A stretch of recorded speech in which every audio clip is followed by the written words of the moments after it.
First of all, I would like to extend my gratitude to the Vice Chairman, Ambassador Abrar Hussain, and the Institute of Policy Studies, particularly Mr. Waleed, for giving me this opportunity to participate in this very important conference.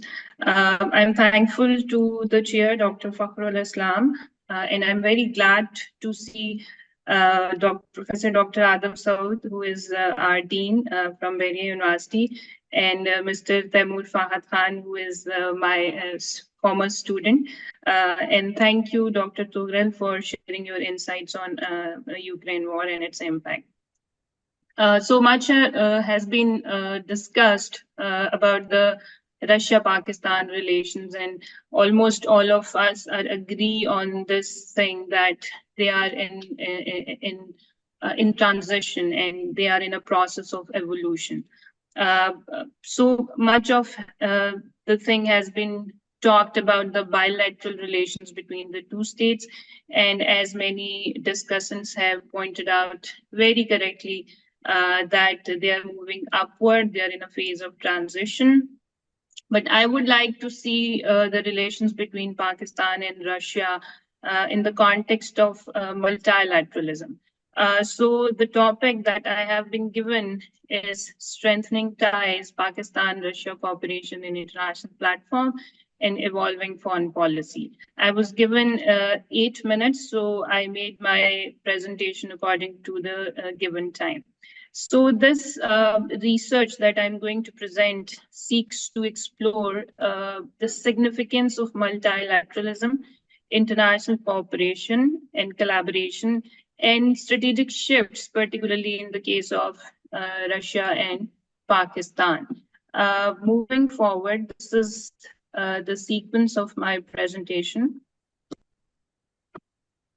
So, international forums, of course, are very, very vital platforms upon which nations they engage in diplomacy, economic collaboration, and security cooperation. So this signify multilateralism, which is interlinked with the multi-level governance that tends to enhance the regional stability. So it is very important for us to understand that what is the significance of multilateralism and multilateral diplomacy, particularly in the phase where international order is shifting, the power politics is and economics and everything is, bringing change in the international political order as well as economic order. So it's very, very important for the nations to collaborate, for the nations to cooperate with each other.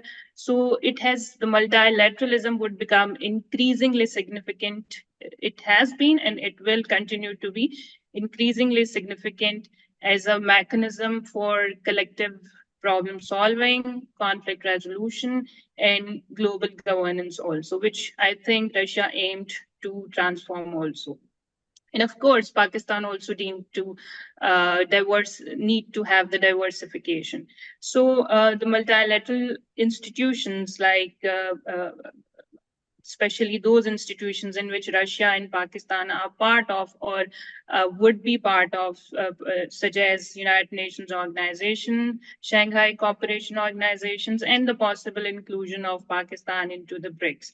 So these would provide a platform for both states to collaborate while reducing the reliance on unilateral or bloc-based politics.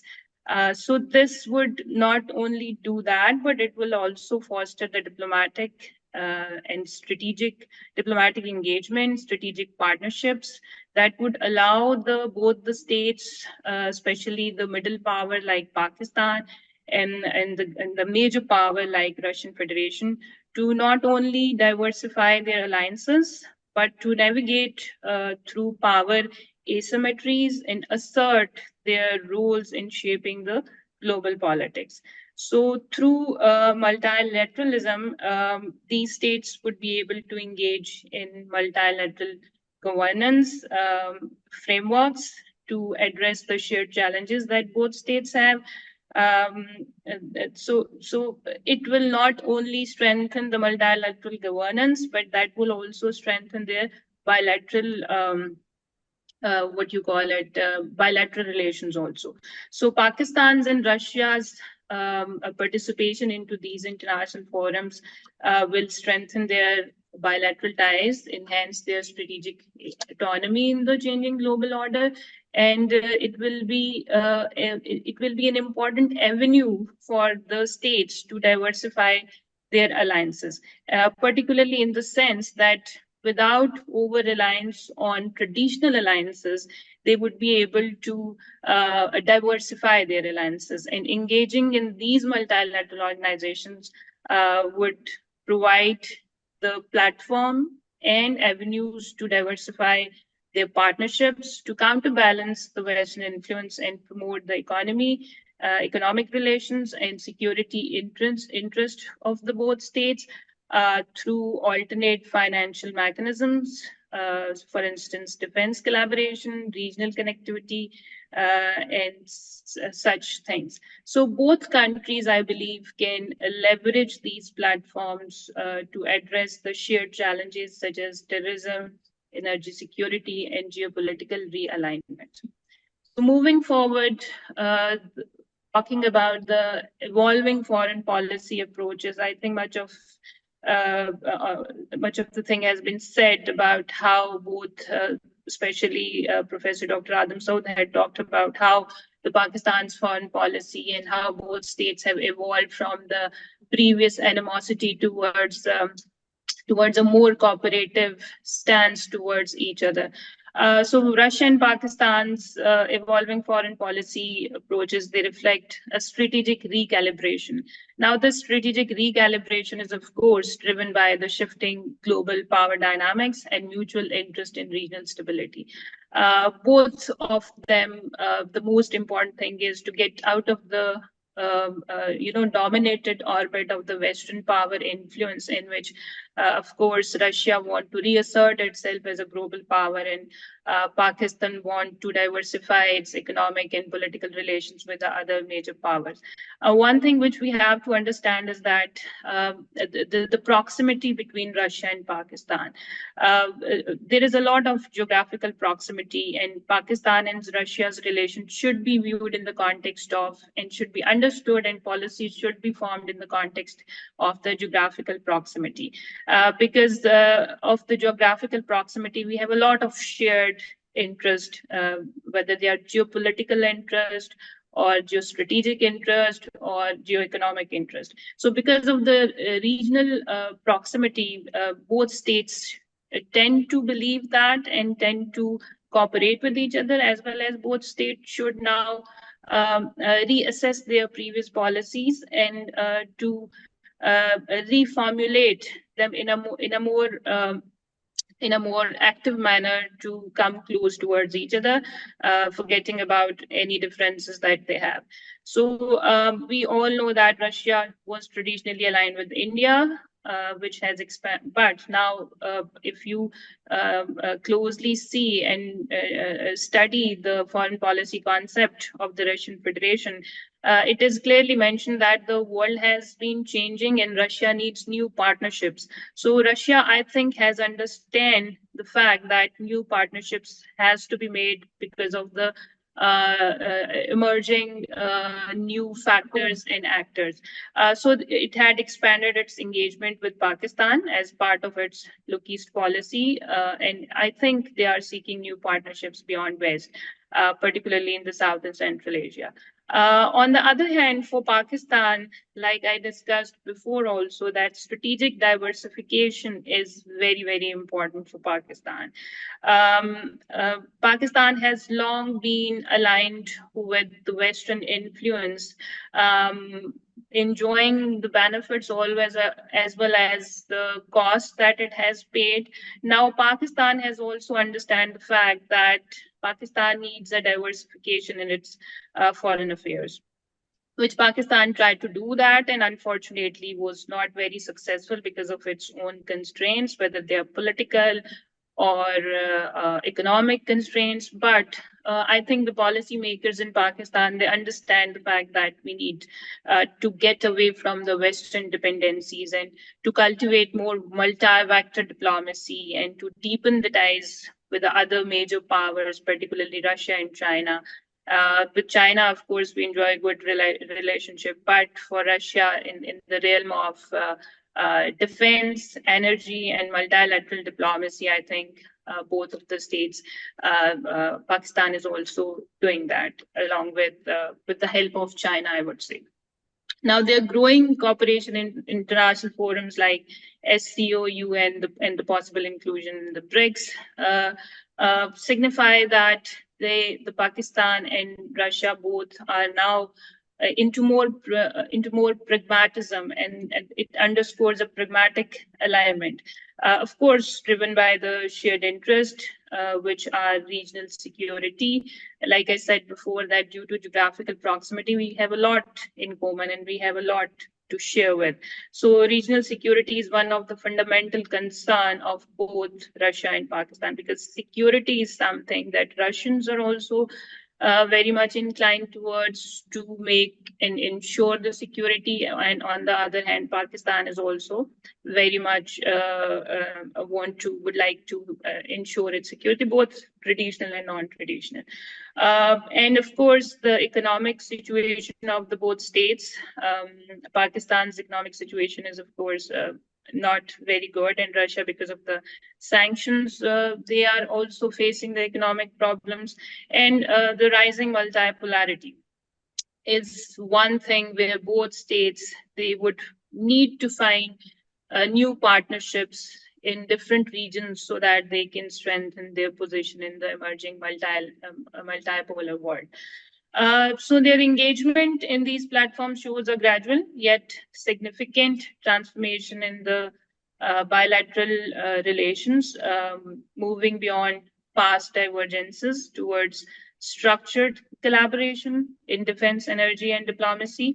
While historical constraints persist, but these forums, are very important platforms where they can minimize the mistrust and maximize the trust and cooperation in the different realm. So these platforms are very, very important because they would provide them the strategic space for dialogue, which will for dialogue, cooperation, and policy collaboration, which will strengthen their long-term relations. So moving forward towards the key areas of bilateral engagement, I would like to discuss this bilateralism in the context of international forums.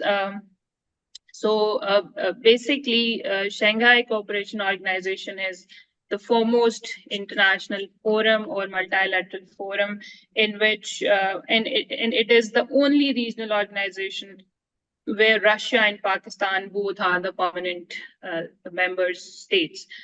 So Shanghai Cooperation Organization is the foremost international platform or multilateral forum where both can achieve a lot of things as discussed before and will be discussed. So Shanghai Cooperation Organization, of course, we know that Pakistan became the full member in 2017, and it serves as the strategic platform for Russia and Pakistan, and it is a very important platform which would offer the avenue for the security cooperation, economic engagement, and diplomatic alignment in the shifting global balance of power. Through SCO, there is, as it was mentioned in another presentation also, the regional anti-terrorism structure, RATS, where this is very important platform to for the counter-terrorism, where both states can learn from each other and can enhance their counter-terrorism efforts through intelligence sharing, which is already happening, and the military cooperation between the two states. So this would be the foremost, the RATS would be the foremost platform where both states could enhance their security concerns both can address their security concerns, and the issue of the Afghanistan also could be addressed in that manner, because of course terrorism and extremism is something which had a spillover effect, and Afghanistan is a factor, is a state which is very, very important for both states to understand that these could, these could help them to minimize their security issues. Next is the United Nations organization. Both Pakistan and Russia have common grounds and common stances over various international issues. For example, the rights of the Palestinians, for example, the concept of sovereignty, multilateralism, and balanced world order and balanced approach towards other states. Moreover, BRICS is the institution or a multi-level governance model in which Pakistan is still not the member, but Pakistan expects that Russia would support the inclusion of Pakistan into the BRICS, and Russians, they also, through various statements, said that they perceive Pakistan as a friendly nation, and that if Pakistan would be included in the BRICS, they have no problem. And of course, China would also support into the entry of Pakistan into the BRICS. So if that could happen, of course, that would bring fruitful things for the Pakistan and Russia both. How it will bring, of course, it will promote the alternative trade and financial mechanism, such as the de-dollarization and the trade and investment in the local currency. And if that could happen, of course, that would be beneficial for both of the states. So, of course, it will be more beneficial for Pakistan because Pakistan would have access to the Russian markets, towards its banking system, towards, into the resource network also. On the other hand, of course, Russia would be able to enjoy, and Russia would be able to diversify its economic partnerships and access to the South Asian, to the greater South Asian in the context to the greater, they already have, but that would expand, of course. And if it would expand, that would help it to counterbalance the Western sanctions by expanding to the non-Western trade alliances also. So this collaboration could pave way for joint infrastructure projects, energy, diplomacy, and greater financial autonomy for both of the states. So moving forward towards Russia's and Pakistan's cooperation and international platform, the nature of relations, what is the nature of relations in these platforms? So the nature of Pakistan-Russia cooperation in these international platforms is also evolving from a limited interest engagement towards a more structured and strategic partnership, of course, driven by shared geopolitical and economic objectives. But one thing that we have to understand is that the entry into the SCO would also facilitated by the Chinese. And China is a very important factor where Russians kind of have more trust towards Chinese, and Pakistan had been using Chinese as a facilitating role to support the Pakistan's entry into Dr. Saira, if SCO. you could conclude your remarks now, please. Okay. So this emerging dynamic suggests a more institutionalized and long-term partnership where both nations leverage multilateral platforms to expand their influence and navigate the shifting global order. I have already discussed that through RATs, they could learn from each other's experience in the realm of counter-terrorism and to enhance regional security, particularly Afghanistan is a factor which is troublesome and worrisome aspect for both of the states because that is threatening the peace of the region, and of course that is not in the interest of Pakistan and Russia. So Afghanistan is one that arena where both states have mutual interest, and counterterrorism is another. Through SCO, there had been a lot of cultural exchanges programs, which of course based on because a significant number of Muslim population is residing in Russian Federation. So there had been a lot of cultural exchanges programs, and there's more potential for the cultural exchange. So where Russia and Pakistan could do that. So while concluding my presentation, the Pakistan-Russia Cooperation International Platform reflects a strategic shift in both countries' foreign policies, yet it remains constrained by geopolitical complexities and structural limitations. Like when the Russia-Ukraine war occurred, Pakistan had to again choose the sides, which is not possible for Pakistan to choose the sides. So Pakistan would like to, I believe, be independent in its foreign policy approaches and choices, but unfortunately, geopolitics and international order was designed in such a way where Pakistan had to get into a troublesome situation. While their growing engagement in the international platform signals a diversification of alliances, it is largely pragmatic rather than transformational, driven by situational convergences rather than deep-seated strategic alignment. Like I said, that most of it is facilitated by the China. Otherwise, it should be open for the Pakistan. There should be more trust between the two states. Furthermore, their engagement in multilateral forums lacks a clear long-term strategic framework, making their collaboration largely reactive rather than proactive, unless both states address the structural challenges and institutionalize their partnership. Beyond ad hoc cooperation, their engagement in international forums may remain symbolic rather than truly impactful in reshaping the global power dynamics. Thank you very much. That's all from my side.